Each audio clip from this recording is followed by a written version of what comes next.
What on earth is going on? After finishing my business trip, I returned home for the first time in 2 years.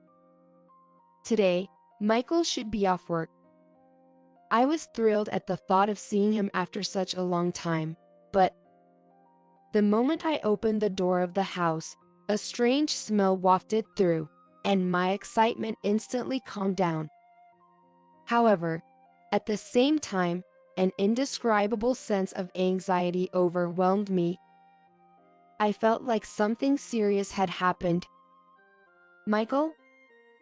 I called out Michael's name as I searched around the house. But there was no sign of him anywhere. This is the only place left. I took a breath and slowly opened the bedroom door. No, Michael. What is this?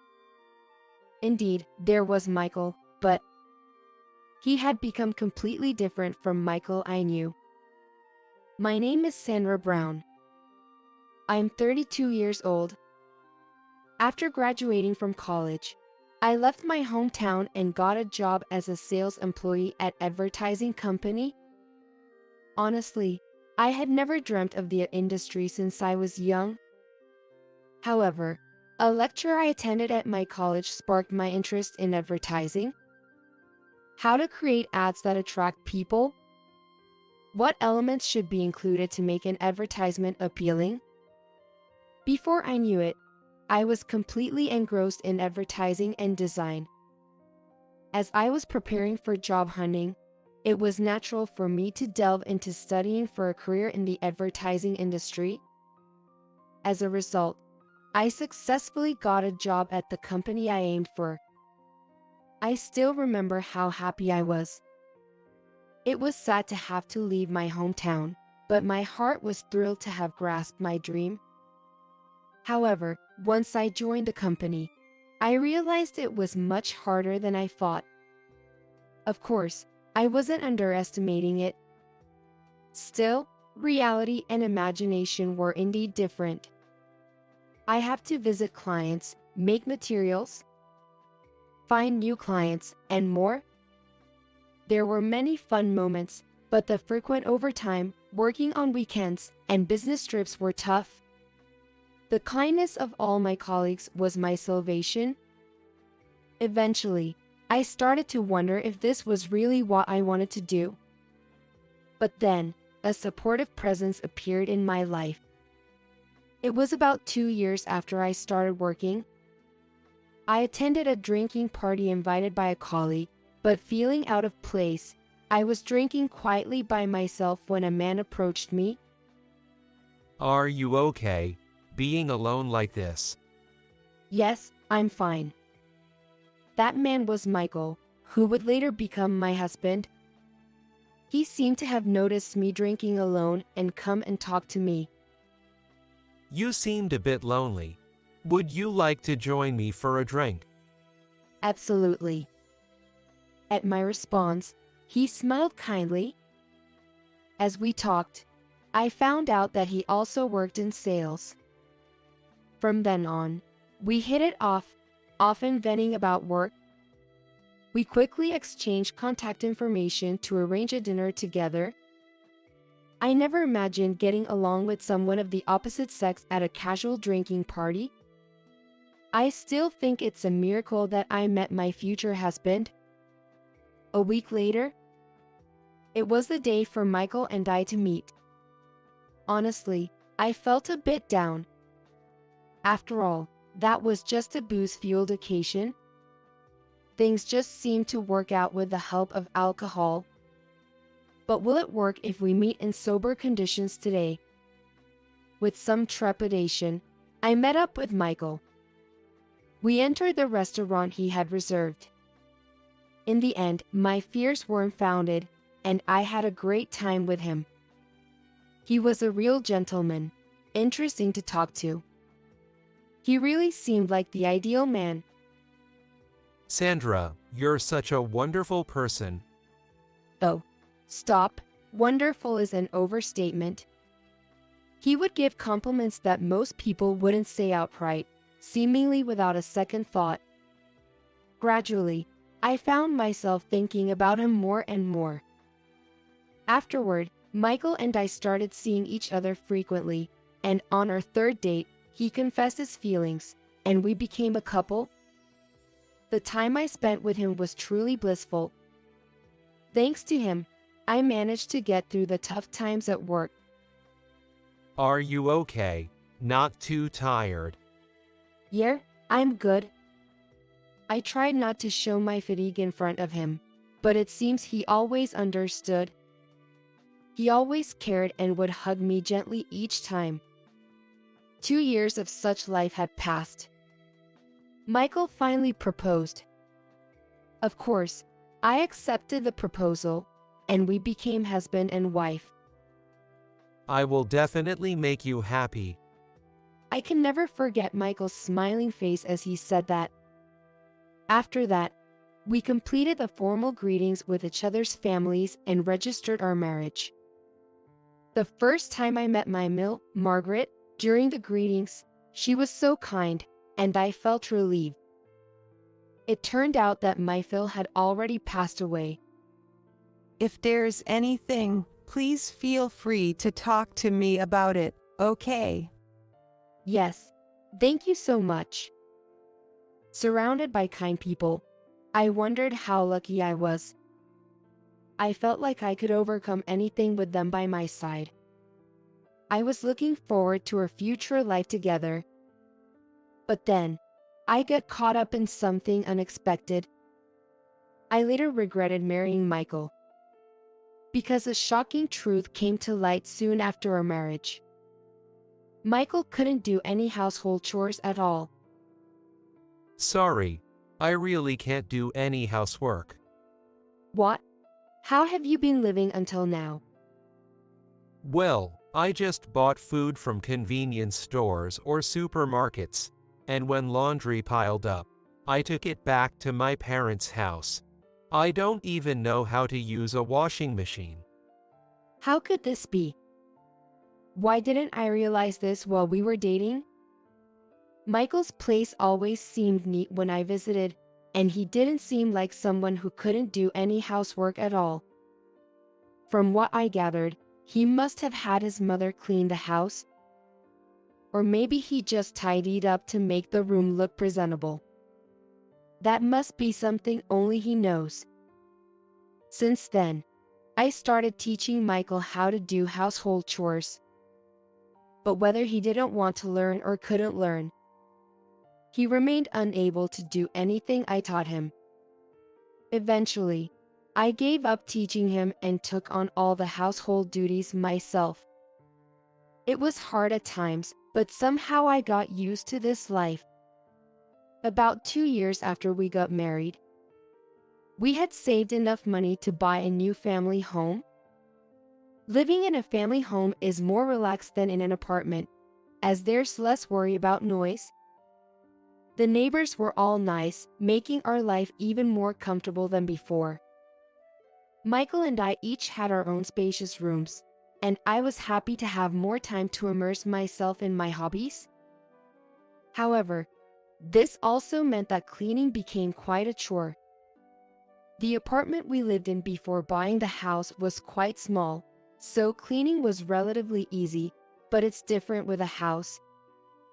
Since Michael was utterly incapable of doing household chores, I ended up doing everything: cooking, cleaning, laundry. Even after getting a house, I was still in charge of all the household chores. Michael seemed to have given up on learning chores, and no matter how busy I was with work or household tasks, he never helped. Perhaps it was after buying the house, I began to notice something off about Michael. He seemed distant or something like that. He didn't pay much attention to me anymore. Even when I spoke to him, his responses were curt, and it seemed like he was coming home later and later. Well, we had been married for a few years, so maybe it was normal. Still, I couldn't help feeling lonely.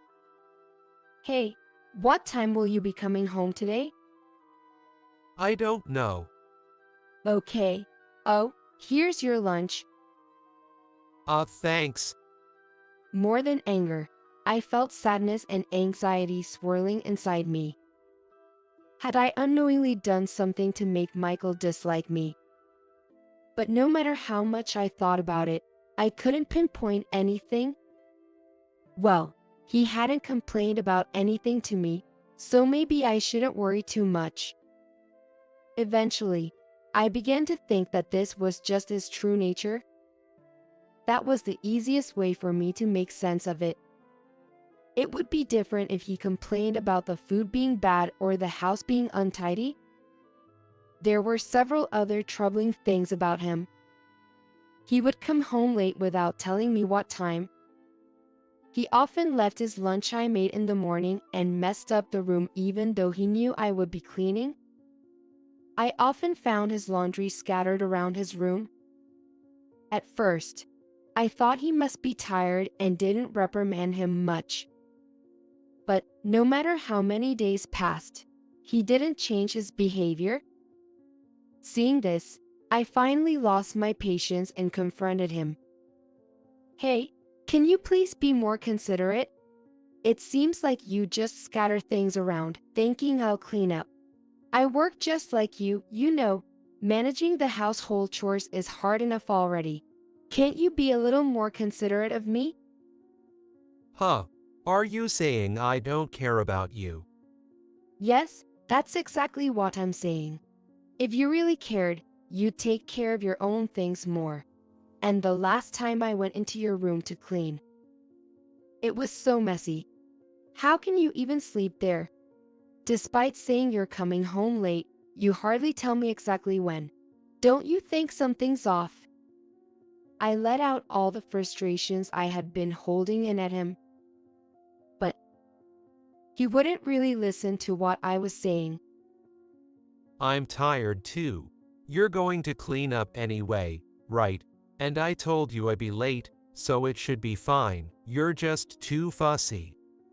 Fussy, am I?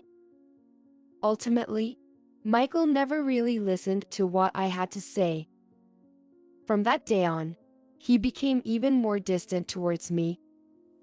Not only did he continue to respond coldly when I spoke to him, but he also started to ignore me. Even when I cleaned his room or took care of his things, he no longer thanked me.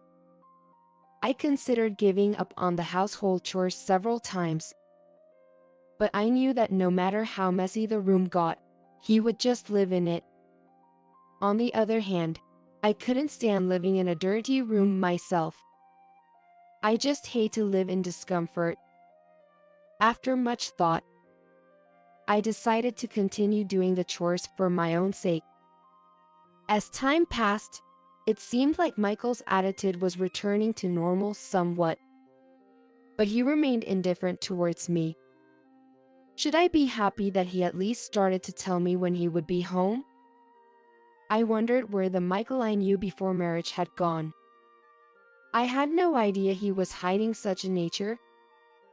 If I had known, I might have reconsidered getting married. I began to feel the stress of work and home life every day. About half a year into this routine, my work on business trips suddenly started to increase. With both day trips and overnight stays, I was leading a very hectic life. On top of that, I had to manage the household and take care of Michael. The burden on me had become overwhelmingly large.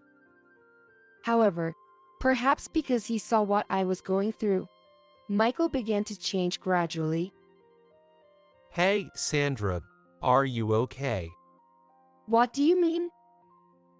You know, with the chores and work, everything. Well, here, I'm okay, I guess. I was taken aback by his sudden concern. Was Michael actually worried about me? It was such a rare occurrence. Was it in my dreams? Afterward, Michael continued to show concern for me. Have you been on business trips a lot recently? Are you okay?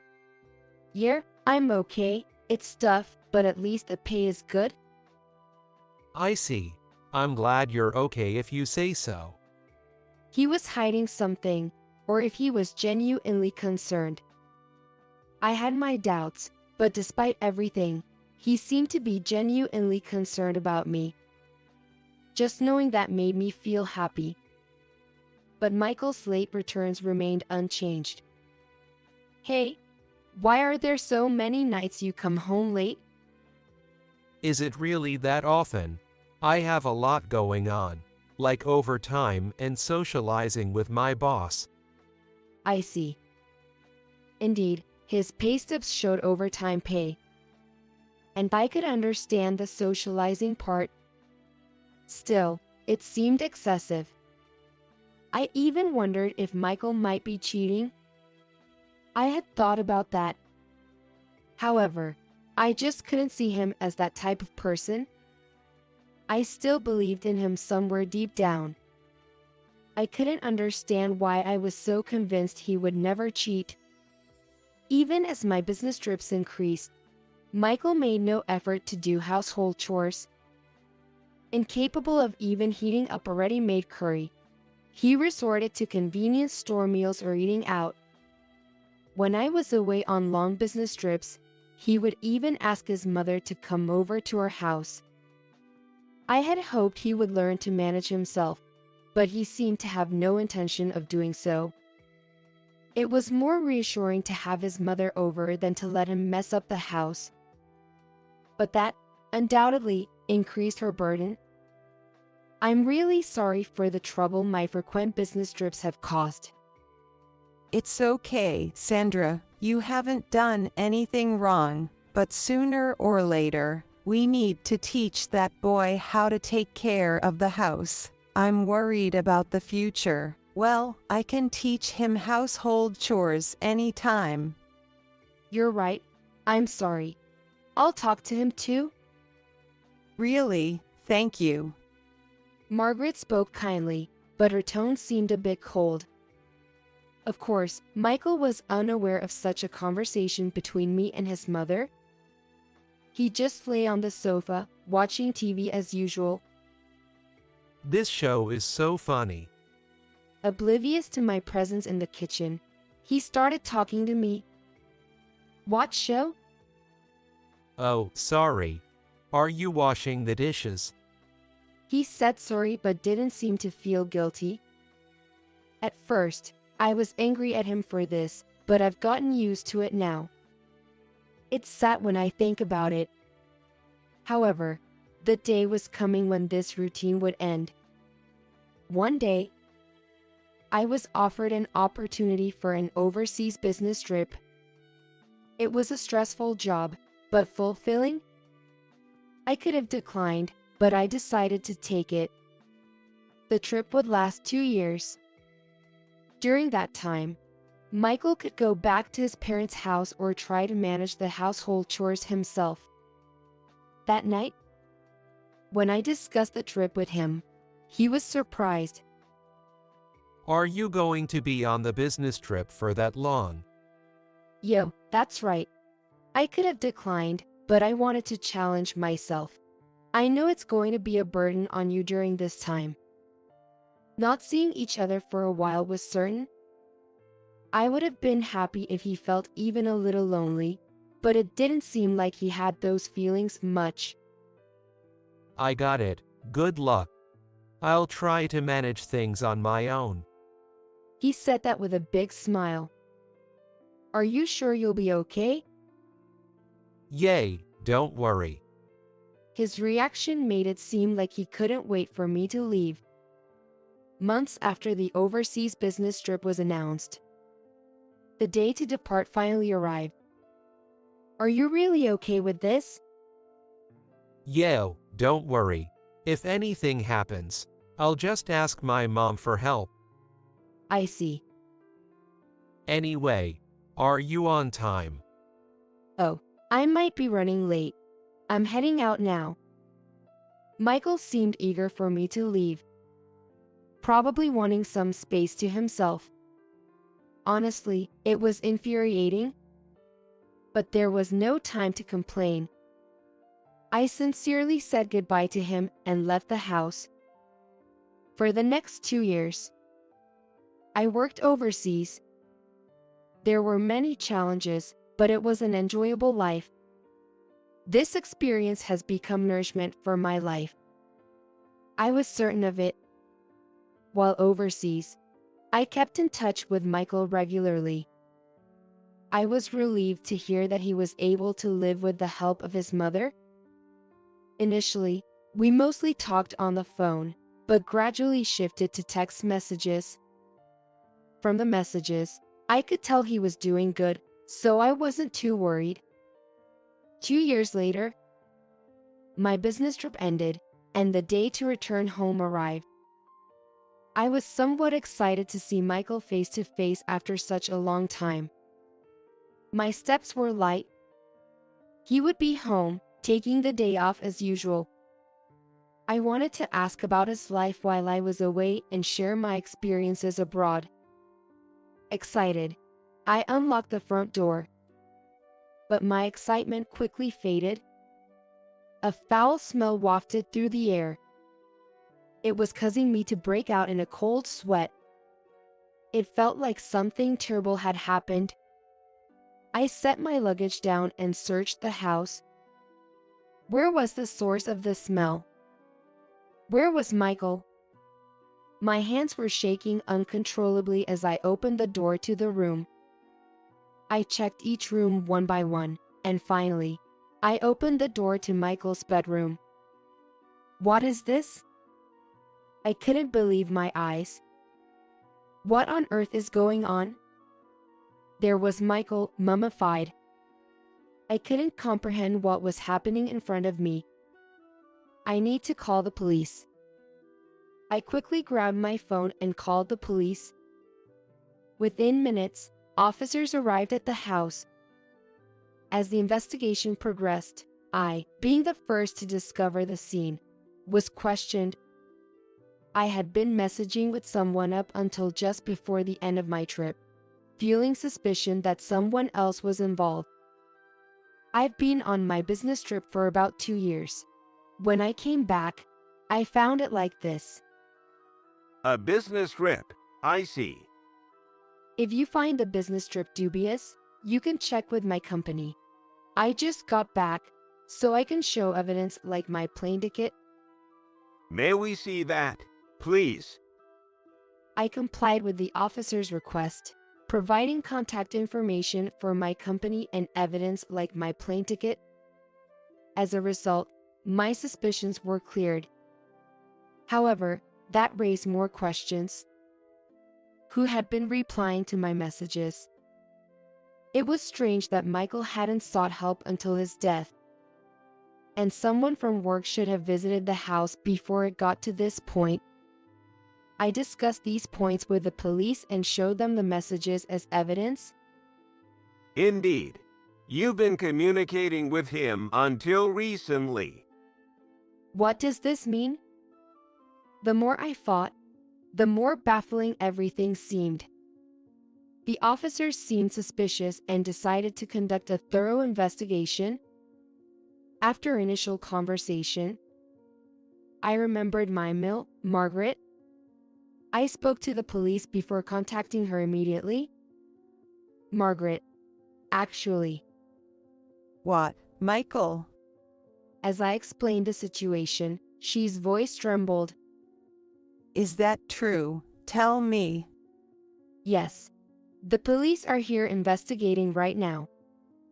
All right, I'm coming over now, she said and hung up. Given the close proximity of our homes, she arrived at my house in about 10 minutes. Michael. Ma'am, please calm down. How can I be calm? My son is dead. She tried to push past the police to get to Michael. Understandably, losing one's own son would be deeply saddening. I could comprehend even without children of my own.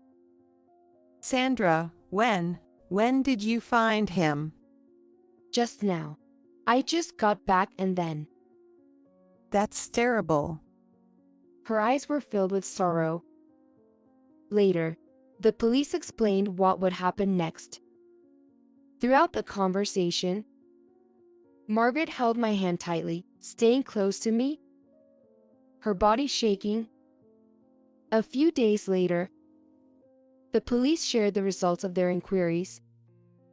It appeared that during my absence, a woman other than Margaret had been coming in and out of the house. Just from hearing about her, it's clear that the woman seems suspicious. Upon asking for her description, it turned out to be a woman I didn't know. To begin with, I didn't know any woman who would visit our home like that. Fortunately, Michael hadn't locked his phone, so after speaking with the police, I checked it immediately. A woman's name caught my eye: Patricia Russell. The messages made it clear she was a work contact, but I couldn't shake the feeling that their relationship went beyond just that. Meetups, movies, drinks. From what I could gather, it seemed that Michael and Patricia were having an affair. As I went through the messages, words like hotel and date were scattered throughout the messages. It turned out she had been visiting our home and taking care of him while I was away.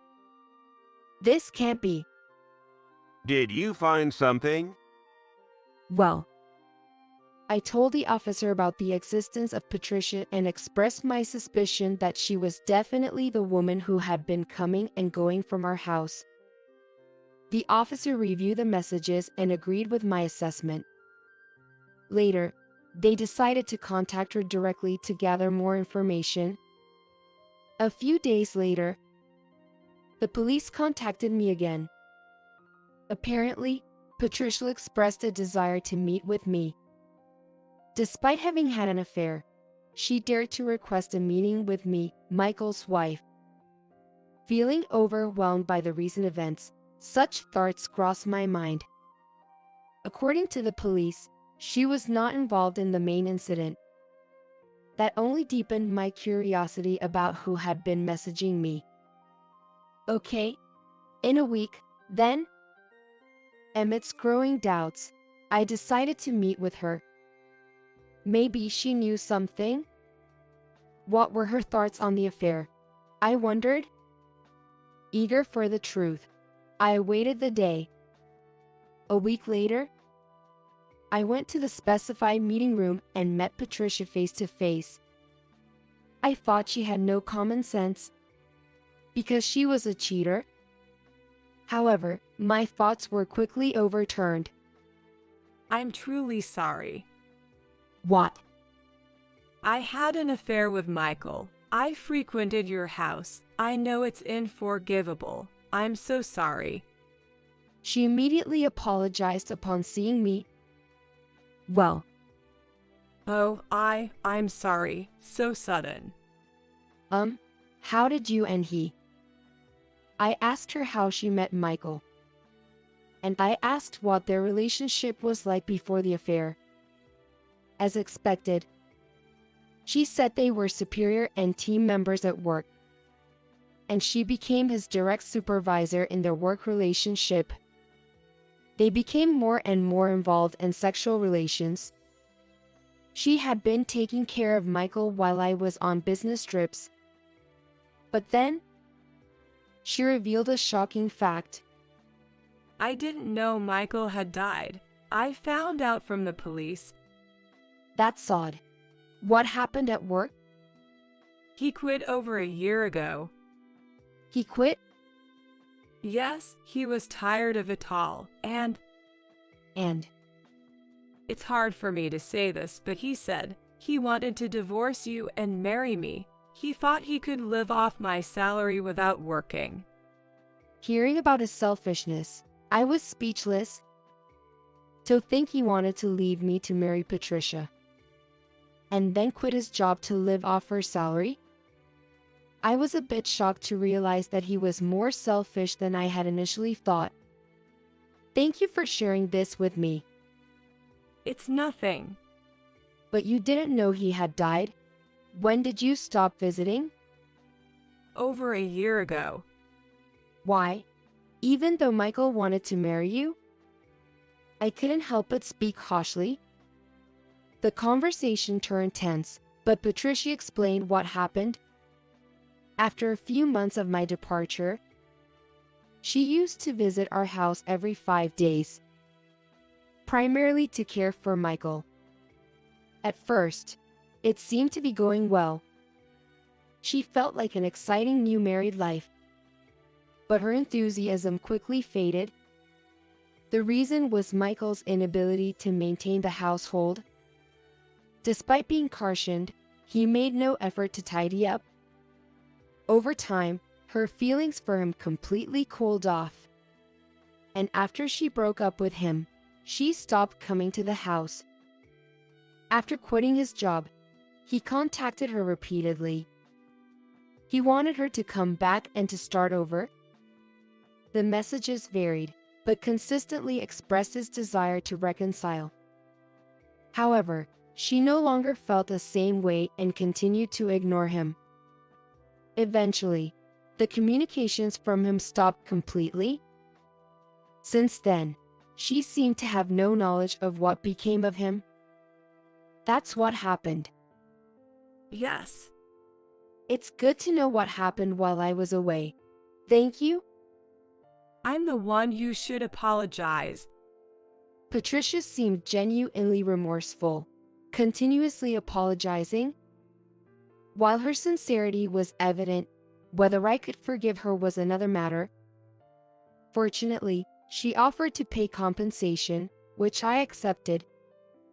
It was clear she had no direct involvement in the incident, but the mystery only deepened. During this time, the police received a tip from our neighbors. The person who had seen my milk, Margaret, entering the house just days before my return. The police also viewed her with suspicion due to this eyewitness information. If that's true, then she must know something. Without prior knowledge, I hadn't thought to check messages between Michael and his mother. Until now, it never occurred to me that she might know something, so I never thought to check the messages between them. Upon reflection, I think if I had looked at all the messages from the start, things might not have escalated to this point. I went through each messages carefully. Then, a particular message caught my eye.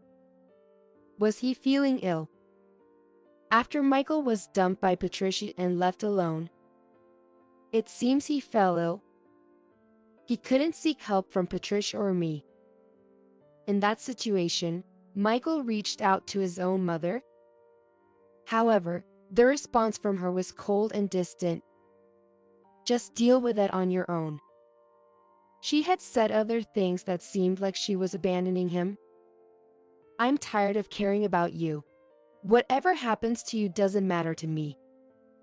It was hard to believe that his mother, who seemed to adore Michael so much and grieved his death more than anyone, would say such things.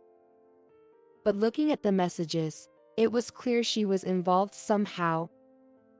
Reading those messages from her confirmed my suspicions. After submitting the messages from the smartphone to the police, they decided to summon her for questioning. The police contacted her, and it was arranged for us to speak at the police station on a later date.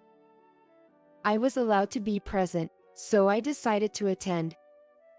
On the day of the meeting, Margaret arrived at the police station looking somewhat irritable.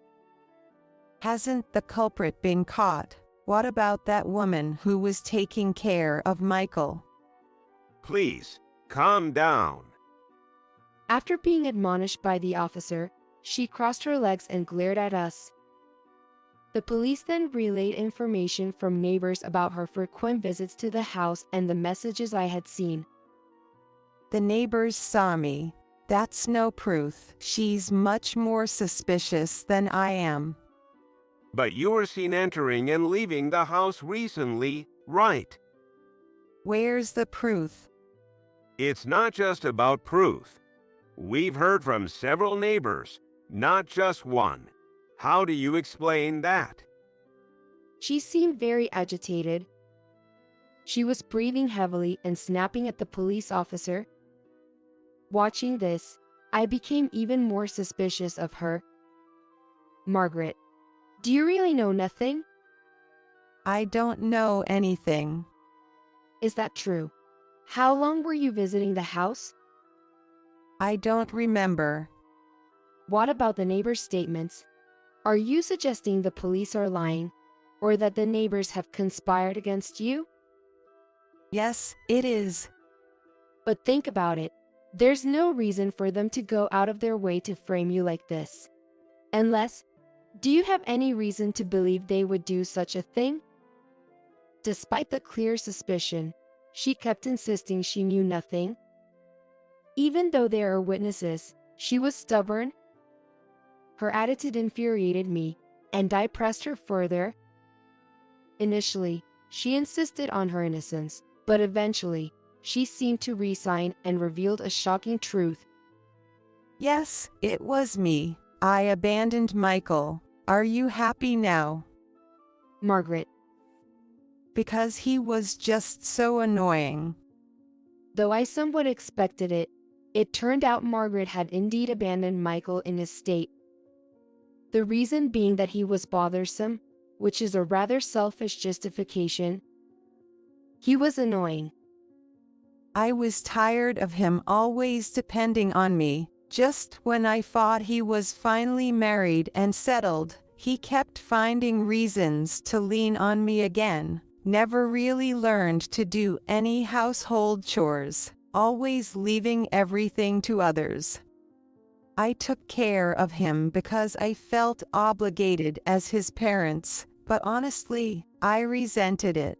Then he caught a cold and wanted me to come over. I saw it as an opportunity and left him alone. Next thing I knew, he had passed away. She spoke dispassionately about her feelings towards Michael.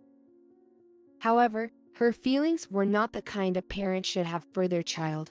They were distorted emotions. Have you been the one replying to my messages all this time?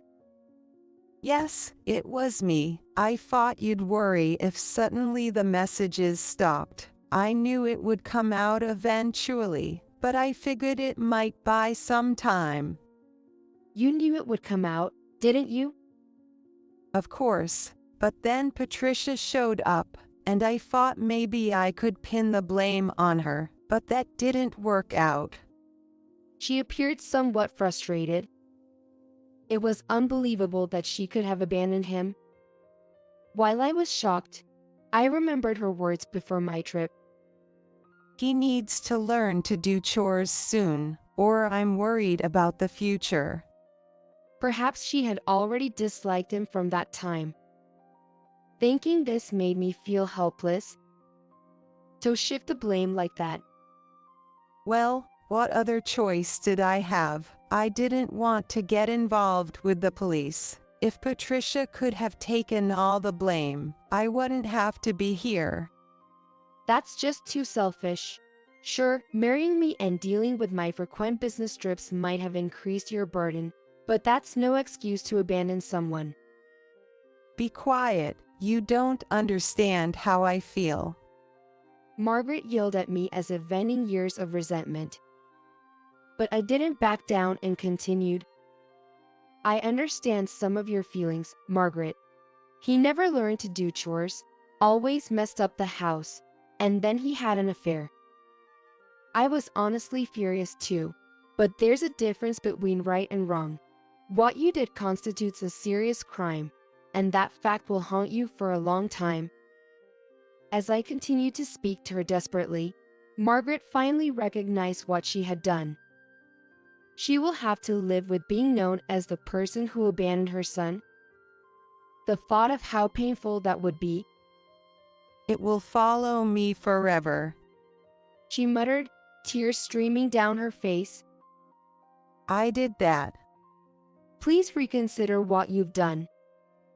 She nodded weakly in response. Shortly after, she was taken to another room for further proceedings. Surrounded by police, she appeared smaller than ever as she was moved to another room. She was arrested for neglecting Michael's body for an extended period. The trial will determine the specific charges, which remain unclear. Listening to her story, I felt a degree of sympathy. I too had been exasperated by Michael's behavior many times. However, there are limits, and her actions were irredeemable. I hope she deeply reflects on what she did. After her arrest, I moved out immediately. I just didn't want to be in that house anymore. And now I live alone in a clean apartment, doing chores like cleaning and laundry just for myself makes everything much easier. Yet, I can't help but have lingering thoughts of Michael. If this had been a divorce, it might have felt refreshing, but I never expected to part ways like this. Losing my husband this way made me realize I did love him. To distract from these overwhelming feelings, I immerse myself in work each day.